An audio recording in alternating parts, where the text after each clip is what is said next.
তাদের বন্ধুত্ব বেশ পুরনো। সেই সূত্র ধরেই কি এবার এক ফ্রেমে ধরা দিয়েছেন? ভক্তদের চমক দিলেন টলিউড এবং ঢালিউডের দুই সুপারস্টার।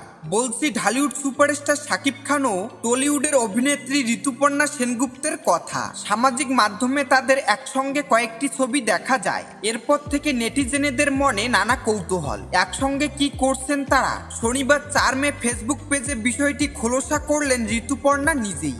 কলকাতায় তুফান সিনেমার শুটিং এর মাঝে ঋতুপর্ণা সেনগুপ্তের সাক্ষাৎ হয় শাকিব খানের সঙ্গে। অভিনেত্রীর ভাষ্য, সাকিব আমার ভালো বন্ধু, কলকাতায় এলে আমাদের দুজনের দেখা সাক্ষাৎ হয়। শুনেছি সাকিব শুটিং করতে কলকাতায় এসেছে।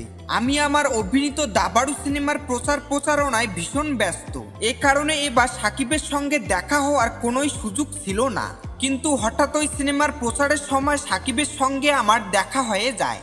এ সময় আমার সঙ্গে ছিলেন আমার এক বান্ধবী ও তার স্বামী। সবাই মিলে একটি আনন্দঘন সময় পার করেছি। ঋতুপর্ণা অভিনীত পথিকৃৎ বসু পরিচালিত দাবাড়ু সিনেমা আগামী 10 মে কলকাতায় মুক্তি পাবে। গ্র্যান্ডমাস্টার সূর্যশেখর গঙ্গোপাধ্যায়ের বায়োপিক এটি। গত বছর জুলাই মাসে সিনেমার শুটিং শুরু হয়েছিল। অন্যদিকে শাকিব খান অভিনীত রায়হান রাফির সিনেমা তুফান আসছে ঈদে মুক্তি পাবে বলে জানা গেছে। সিনেমাটি প্রযোজনা করছে বাংলাদেশের চরকি আলফাই এবং ভারতের SVF।